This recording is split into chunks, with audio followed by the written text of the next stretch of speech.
오늘은 복음이란 무엇인가 이런 주제로 말씀을 전하도록 하겠습니다. 러시아의 대문호였던 도스토옙스키는 젊은 날 일종의 공산주의 그 독서 모임에 참여했다가 적발됐습니다. 그래서 황제에게 미운 털이 박혀서 사형 선고를 받게 됐습니다. 8개월 동안 감옥에 갇혀 있다가 드디어 이제 사형을 집행하는 날이 되었습니다. 사형 당할 사형수들이 쫙 서고 이제 자기가 죽을 날 시간이 이제 점점 가까웁니다. 옆에 있는 간수가 말해줍니다. 5분 남았다. 5분 남았어요. 4분, 3분, 2분, 1분 막 쫄아들 때 이제 나는 죽는구나. 그 깊은 절망, 낙심, 후회, 슬픔 막 온갖 감정이 휘몰아쳐 왔죠. 이제 거의 시간이 다 됐어요. 이제 막 사형이 집행되려고 하는데 황제가 보낸 전령이 왔습니다. 멈추시오. 뭡니까? 황제께서 지금 방금 명령을 내리셨는데 이 사형수들을 감형시켜서 사형시키지 말고 노동교화소로, 시베리아 노동교화소로 보내라고 명령하셨어. 나중에 알고 보니까 이 황제가 이 사람들을 좀 정신 바짝 차리게 하려고 겁을 주기 위해서 일부러 이렇게 일종의 퍼포먼스를 한 거죠. 그 뭐 나중에 안 거고, 그때 그들은 어떤 마음이었을까요? 이제 나는 곧 죽는구나. 이제 곧 하는데 멈추시오 할 때 그 감형됐다는 소식을 들었을 때 아마 감형? 왜? 이런 분위기는 아니었을 거예요. 아마 막 어떻게 형언할 수 없는 온갖 막 그 마음의 기쁨과 감격이 막 그들을 감쌌을 것 같습니다. 좋은 소식, 오늘 주제인 이 복음이라는 말은 한마디로 말하면 좋은 소식이에요. 좋은 소식. 방금 우리가 읽은 말씀을 한 번 더 볼까요? 이렇게 기록되어 있습니다. 천사가 이르되 무서워하지 말라. 보라, 내가 온 백성에게 미칠 큰 기쁨의 좋은 소식을 너희에게 전하노라. 지금 예수님의 탄생을 알리던 천사가 목자들에게 나타나서 너희에게 좋은 소식을 전하겠다고 말했습니다. 이 좋은 소식이 바로 두 자로 줄이면 복음입니다. 굿뉴스, 좋은 소식, 복음, 이게 오늘 본문의 주제입니다. 원래 이 복음이라는 이 헬라어 원어는 언제 쓰는 말인가 하면 황태자가 탄생했다. 와, 너무 잘 됐다. 이 소식이. 그 황태자가 드디어 황제에 취임합니다. 그때도 이 복음입니다. 와, 드디어 황제가 되셨구나. 그리고 그 황제가 나와서 전쟁에서 승리했다. 와, 이럴 때 쓰는 말이 원래 복음이란 단어였어요. 그런데 이 기쁘고 좋은 소식을 예수님의 탄생에 사용했습니다. 큰 기쁨의 좋은 소식을 너희에게 알려주겠다. 왜 예수님의 탄생이 복음일까요? 이걸 이해하려면 우리가 월, 화, 수, 목 들었던 말씀을 다 모아서 압축해보면 이게 왜 좋은 소식인지 알게 됩니다. 하나님 천지를 창조하셨는데 인간이 타락했습니다. 그래서 결국은 영원한 지옥 형벌을 받게 돼 있었습니다. 그런데 예수님이 오셨습니다. 우리 죄를 대속하기 위해 오셔서 십자가를 지셨습니다. 그 예수님을 우리가 영접할 때 우리의 모든 죄가 용서되고 우리는 하나님의 아들, 딸이 되는 겁니다. 이 모든 이야기를 다 모아놓은 게 한마디로 요약하면 뭐다? 복음이라는 거예요. 복음. 60년대, 70년대 우리 한국에서는 많은 사람들이 교회를 갔어요. 교회 간 이유, 교회 가면 부자 된다고 가더라. 교회 가면 병 고친다고 가더라. 이 말 듣고 많은 사람들이 교회 갔어요. 실제로 여러분 성경에 보면 얼마나 많은 병자들이 예수님 만나서 병을 고칩니까?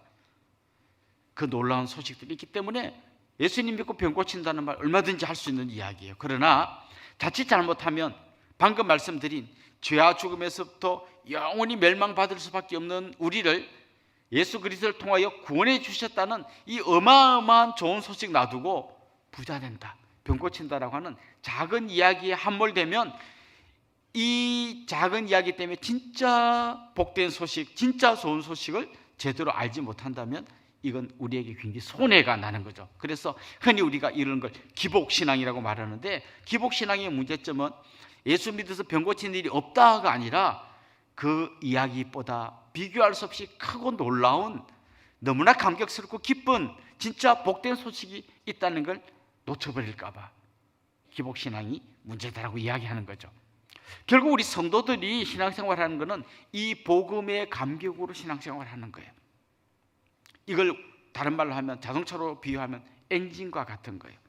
엔진이 좋은 차는 막 이렇게 경사길도 그냥 쌩 올라갑니다. 옛날에 15인승 차 중에 좀 엔진이 약한 차가 있었어요. 뒤에 학생들을 잔뜩 태우고 저 강원도 수련회를 가는데 그 경사를 올라가면 거의 2단 속도로 겔겔겔겔겔겔 올라가. 아무리 밟아도 더 안 나가. 겔겔겔. 그러나 아주 좋은 고급차를 타면 아무리 경사가 있어도 그냥 쌩 올라갈 수 있습니다. 우리가 신앙생활하는 게, 나는 왜 이렇게 힘들죠? 나는 왜 조금 막 하다가 금방 지치고 상처받고 막 그냥 막 이러죠? 엔진이 약해서 그래요. 엔진이 약해서 그래요. 우리가 성경을 보면 바울 사도는 막 감옥에서도 찬성하고 돌에 맞아 죽으려고 하는데도 또 막 들어가고, 도대체 저 사람은, 잘못 알면 이렇게 알아요. 저 사람 아주 독한 사람이구나, 아주 막 의지가 강한 사람이구나, 이렇게 생각하는데요, 그렇지 않습니다. 바울 자신이 고백했어요. 고린도전서에 보면 내가 너희에게 처음 들어갔을 때 약하고 두려워하고 힘이 떨었다. 그것도 약한 사람이었어요. 근데 무엇이 그로 하여금 이렇게 쌩쌩 달리게 만들었을까요? 바로 복음의 감격이에요. 예수 믿는 사람 잡아 죽이고 감옥에 가두고 이 못된 짓을 하던 나를 예수님이 강권적으로 찾아오셔서 만나 주셨어요. 만나 주신 것만도 너무 감사한데 하나님의 자녀 삼아 주시고 사도로 세우시고 파송해 주셨어요. 그 은혜의 감격이 그로 하여금 달려가게 만들고 날아가게 만들고 뛰어가게 만드는 거예요. 그는 달려가도 피곤하지 아니하고 뛰어가도 곤비치 아니하는 놀라운 엔진을 장착하게 된 거죠. 이게 바로 복음의 감격이에요. 그런데 신앙생활을 한다는 많은 사람들이 이 복음의 감격이란 엔진 대신에 엉뚱한 엔진을 달고 가는 경우가 많습니다. 그래도 내가 권사인데 특별 새벽기도에 안 나오면 집사들이 나를 얼마나 우습게 볼까, 이런 마음으로 나오면요, 나오기는 나왔는데 뭘 이런 걸 이렇게 해가지고 사람을 이렇게 피곤하게 하나, 이런 마음이 많이 들어요. 그러다 이렇게 돌아보니까 같은 권사한테 안 나온 권사가 보여. 이 권사가 돼가지고 새벽에 바로 정죄하고 판단하게 되는 거예요. 그래서 엔진을 잘못 달면 신앙생활이 너무 피곤해요. 그리고 막 짜증이 나고 화가 나고 남을 판단하고 정죄하게 돼요. 제가 군대에서 운전병이라 했잖아요. 겨울이 되면요, 저 강원도 추운 데서는 시동이 안 걸려요. 그러면 어떻게 시동 거는지 아마 옛날에 이 수동차 해보신 분 알 거예요. 키를 일단 2단 넣어야 부릉 시동이 걸리는데 일단 1단에 올려놓고 기아를 한 3단쯤에 넣고 뒤에서 밀어요. 누가 막 밀면 클러치를 밟고 딱 있다가 딱 떼는 순간 시동이 부릉 걸리는 거예요. 이 수송부의 겨울 일과 아침에 기상하면 차 미는 거예요. 그 연병장에 있는 50대 차가 시동이 안 걸려. 그 중에 한 30대는 안 걸려요. 그러면 막 한 대씩 미는 거예요. 차 밀고 뭐 밀고. 마지막에 버스 밀 때쯤 되면 거의 초죽음이에요. 이 큰 버스를 이제 막 한 20명이 붙어 미는 거예요. 막 밀다가 부릉하대 부릉 툭툭툭 안 걸려. 또 밀어.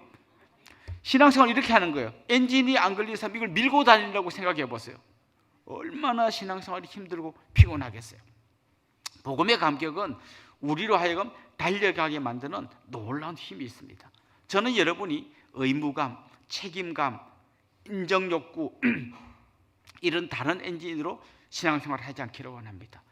정말 죽을 수밖에 없는 나를 위하여 하나님의 아들이 오셨고 나 대신에 죽어주심으로써 내가 영원한 죽음 대신에 영원한 생명을 얻었고 하나님의 아들이 되고 딸이 되었다는 이 놀라운 감격이 여러분을 달려가게 만들 수 있기를 간절히 소망합니다. 자, 그렇다면 이 복음의 감격이요, 처음 예수님 믿을 때보다 시간이 지날수록 점점 커져가야 돼요. 이걸 한번 그림으로 보면서 한번 설명을 해보겠습니다. 그림 한번 띄워주십시오. 자, 여러분 저 그림을 한번 보십시오. 여러분이 보는 대로 왼쪽에서 오른쪽으로 우리가 점점 신앙생활을 해가는 거예요. 처음에는 믿음이 없었죠. 없다가 회심이란 부분에서 내가 드디어 예수님을 믿기 시작했습니다. 그러면 두 가지가 생겨요. 위로는 하나님의 크신 은혜, 나 같은 죄인을 구원해 주신 하나님의 은혜가 위로 생기고, 아래로는 뭐가 생기는가 하면 죄인인 내가 보여요. 그러면 죄인인 나를 위해서 하나님의 은혜를 베풀어 주셨구나, 이 감격이 생기는 거예요. 근데 이게 커지려면 어떤 일이 일어나야 되는가 하면 하나님의 은혜가 내가 알고 생각했던 것보다 더 크고 놀랍구나라는 이 깨달음이 와야 돼요. 마치 어린아이가 엄마 좋아, 엄마 사랑해 이렇게 말하다가 점점 나이가 들어서 자기가 시집 가서 아이 하나 좀 낳으면 어떻게 돼요? 그때도 엄마 사랑해 하지만 3살 때 엄마 사랑해 하고 자기가 딸 하나 낳고 엄마 사랑해 하고 하는 건 하늘과 땅 차이예요. 우리가 하나님의 은혜를 알지만 믿음이 깊어질수록 그 은혜가 내가 생각했던 것보다 훨씬 커지는 거예요. 거꾸로 나에 대해서는 나 죄인인가? 죄인이지, 죄인이 아닌 사람이 어디 있어? 이렇게 생각했다가 알면 알수록 점점 내가 더 큰 죄인이라는 게 깨달아지는 거예요. 다시 말하면 신앙생활을 하면 할수록 하나님의 은혜가 더 올라가고 나의 죄인됨이 더 내려가면서 이게 쫙 커져가야, 이 간격이 커져야 복음의 감격이 커지는 거예요. 마치 이 낙차가 작은 곳에 물이 흐르면 도랑물이 되지만 낙차 큰 곳에 물이 흐르면 폭포가 되잖아요. 내 이 감격이 도랑물처럼 흘러가는 요걸 가지고 뭔가 풍차를 돌려서 전기를 일으키려면 꼬마 전구 하나 불켜기도 힘들어요. 그런데 나야가라 폭포 같은 이 격차가 생겨서 은혜의 폭포수가 쏟아지면 그냥 이 온 동네를 다 밝히고도 남을 만큼 내 안에 힘이 생기는 것이죠. 그런데 이 감격이 왜 시간이 갈수록 점점 안 커지고, 나는 똑같지, 그때나 지금이나 그냥 뜨겁지도 않고 차지도 않고 그냥 민기적거리면서 예수님 맞고 나 죄인인 거 알고 하는데 왜 이렇게 변화가 없지? 변화가 없는 중요한 특징이 있어요. 내가 하나님의 은혜가 커져야 되는데 그 자리에 딴 걸 딱 집어넣어요. 그게 뭔가 나의 공로예요. 내 공로를 딱 집어넣으면 하나님의 은혜가 커지지 않고 내 공로가 들어가는 바람에 그게 원래대로밖에 안 돼요. 원래 더 커져야 되는데 그 자리에 내 공로가 들어가는 거예요. 여러분, 우리 교회에도 그런 내 공로를 이야기할 그런 스토리가 많습니다. 우리가 여러분 이런 예배당 있기 전에 저 산속에서 과수원에서 그때 막 예배당도 없는 그때 교회를 개척할 때 어땠는지 아십니까? 그때 우리가 요새 이렇게 와가지고 이렇게 좋고 다 지어놓은 데 와가지고 날로 먹는 사람하고 우리는 달라, 막 이런 마음이 생기면 거기에 내 공로가 들어가잖아요. 막 이렇게 똑같이 밥을 먹는 데 있죠. 막 어제부터 와가지고 준비해서 한 사람도 있고 있죠. 오늘 다 하니까 숟가락 몇 개 날렸는데 남이 볼 똑같아.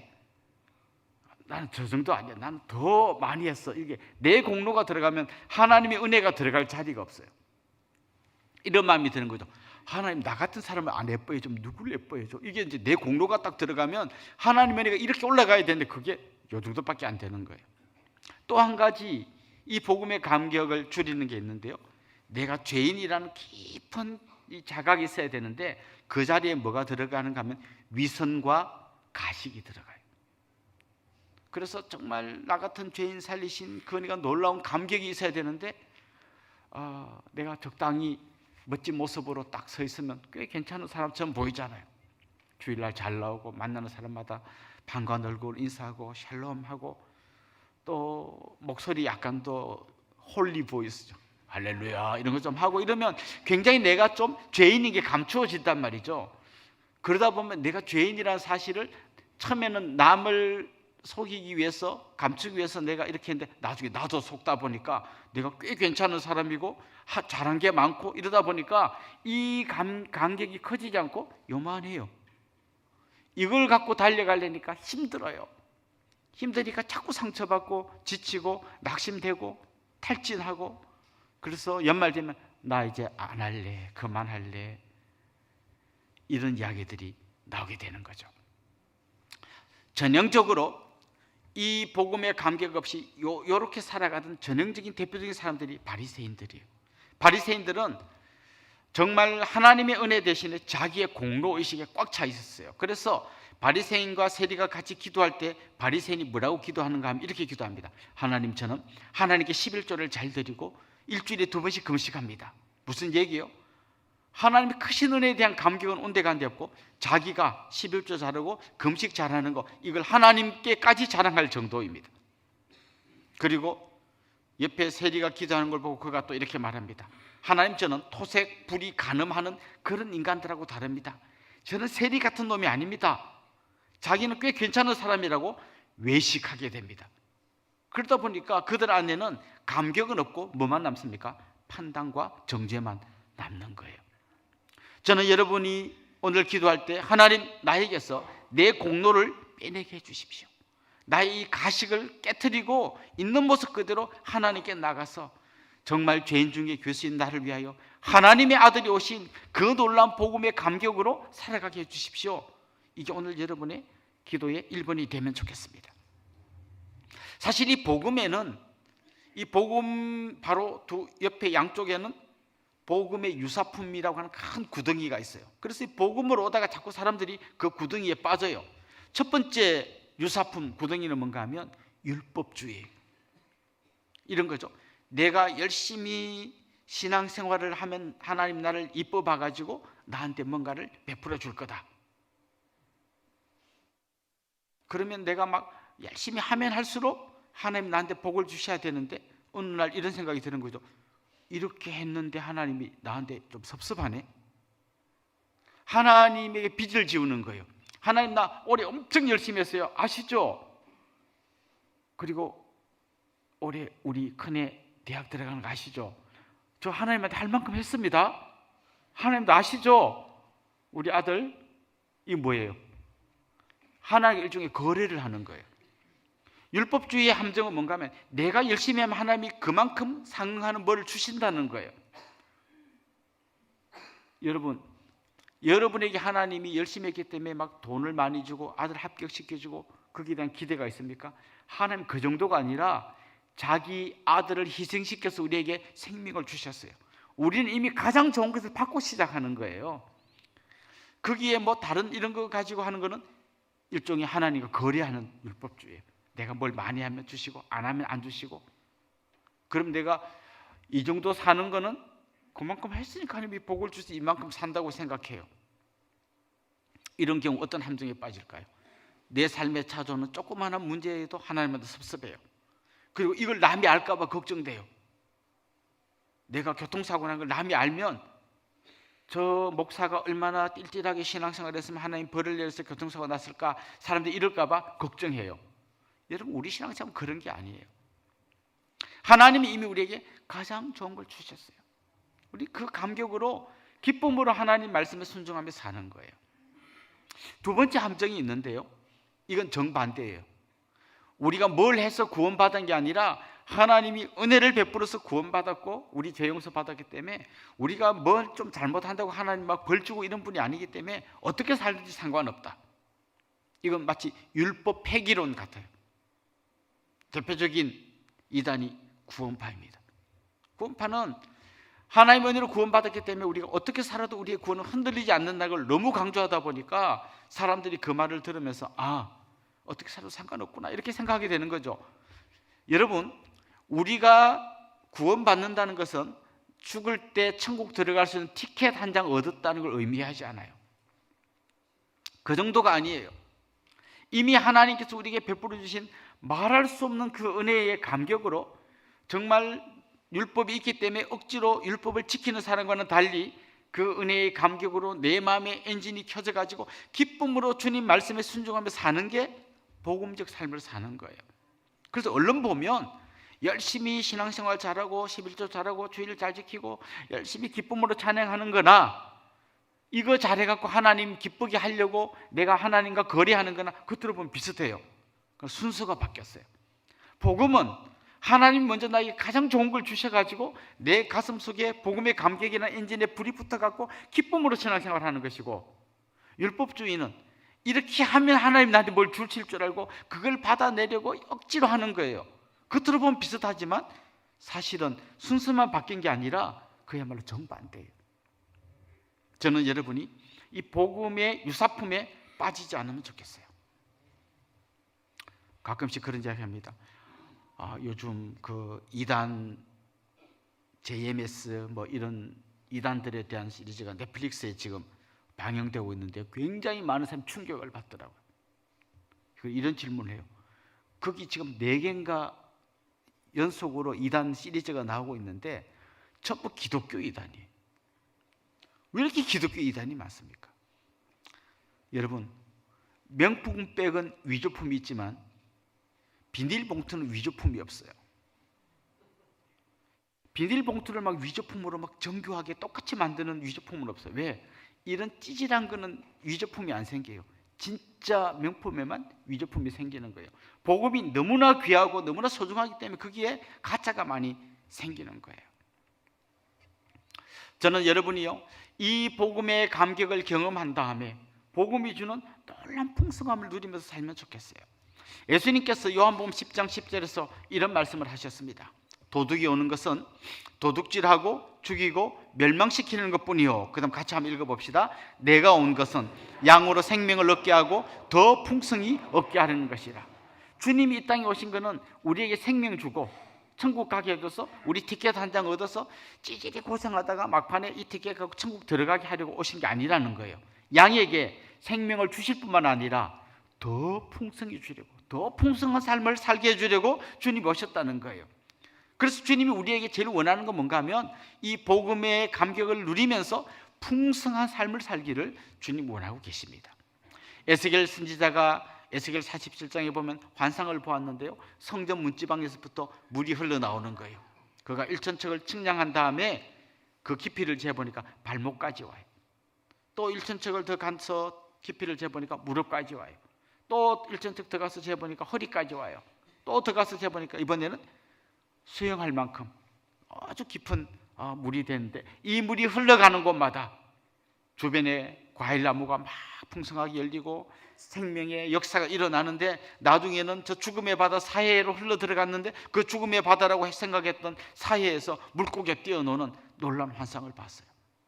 여러분 스스로 생각해 보십시오. 여러분 어느 정도 복음의 감격을 누리며 살고 있습니까? 발목까지 간신히 찰랑찰랑 오는 정도입니까? 무릎까지 오는 정도입니까? 허리까지 오는 정도입니까? 저는 여러분이 이 생수의 강에서 마음껏 헤엄치면서 기쁨과 감격의 신앙생활을 할 수 있기를 주님의 이름으로 축원합니다. 여러분 보십시오. 이 복음이 흘러가는 곳마다 어떤 역사가 일어나는지 보십시오. 그 강도 누구를 죽이고 때리고 하던 그 싸나운 사람이 너무나 거룩한 하나님의 사람으로 바뀌어집니다. 늘 싸우고 지지고 볶고 그냥 원수같이 지내던 사람들이 하나가 됩니다. 유대인과 이방인이 하나가 됩니다. 주인과 종이 서로 존경하고 사랑하고 한 형제가 되는 정말 기적 같은 일이 이 복음이 흘러간 곳마다 일어나게 됩니다. 우리나라를 보십시오. 오래전에 예수님을 알지 못했던 우리나라, 그 유교의 엄격한 양반 질서 속에서 그냥 겉으로는 죽어도 속으로는 죽어도 겉으로는 그냥 애매하며 살던 그 정말 지옥 같은 삶에서 얼마나 놀라운 삶으로 바뀌어졌는지, 처음 복음을 받아들였던 우리 초대교회, 우리 한국 초대교회 성도들이 얼마나 기쁨과 감격으로 살았는지 한번 보십시오. 저는 여러분 안에 이런 역사가 일어나기를 원합니다. 복음은 하도 내가 많이 들어서 아유 알아 나 다 아는 얘기야 라고 말하는 고루한 이야기가 아닙니다. 복음은 날마다 우리에게 감격을 주는 좋은 소식입니다. 사마리아 여인, 남편을 5번이나 바꾸면서도 만족하지 못했던 그 여인이 예수 그리스도 만나고 복음을 깨닫고 나니까 기쁨으로 달려갑니다. 어디로요? 그 마을로 달려가서 여러분 내가 메시아를 만났습니다라고 이야기합니다. 부끄러워서, 남편 자주 바꾼 거 부끄러워서, 사람들 만나는 거 부끄러워서 그냥 아무도 없을 때 몰래 물기를 오던 사람이 이제는 사람들을 향해 달려가기 시작합니다. 내가 메시아를 만났다고 이야기합니다. 그 감격이 우리에게 있어야 하는 거죠. 그래서 결국 복음을 깊이 경험한 사람에게 나타나는 중요한 특징 중에 하나는 이 복음을 누구에게인가 전하고 싶다는 거예요. 요즘 SNS에 보면요, 사람들이 돈 10원도 안 받고 식당을 막 홍보해 줍니다. 그 음식, 멋진 음식을 사진 찍고 메뉴판을 사진 찍고 이 집 너무 맛있어요, 뭐 좋아요, 깨끗해요, 친절해요, 막 그거를 엄청 많이 해줍니다. 왜요? 자기가 이거 먹어보니까 너무 맛있는 거예요. 이걸 나만 먹기 좀 아깝다, 좀 누구인가 이야기해주고 싶은 거예요. 여러분, 누군가를 만나서 병을 고쳤다면요, 자기만 멀리 알고 있지 않습니다. 자기랑 비슷한 병을 앓고 있는 사람 보면 이분에게 가서 한 번만 해봐, 그러면 금방 좋아져, 막 이렇게 소개해주고 싶어요. 진짜 내가 복음의 감격을 경험하면요, 우리 안에 이 복음을 전하고 싶은 열정이 생기게 됩니다. 예수님의 마지막 말씀 여러분 기억하시죠? 사도행전 1장 8절 우리 한 목소리로 같이 한번 읽어보겠습니다. 오직 성령이 너에게 임하시면 너희가 권능을 받고 예루살렘과 온 유대와 사마리아와 땅끝까지 이르러 내 증인이 되리라 하시니라. 아멘. 그렇습니다. 이제는 우리에게 주신 이 복음의 감격 가지고 땅끝까지 가서 또 다른 누구에겐가 복음 전하고자 하는 그런 열정으로 살아가면 좋겠습니다. 사랑하는 성도 여러분, 여러분은 복음의 감격을 경험하셨습니까? 오늘 이 아침 내 속에 들어와 있는 내 공로와 나의 외식을 걷어내고 정말 폭포수와 같은 복음의 은혜를 다시 그 감격을 회복할 수 있기를 주님의 이름으로 축원합니다.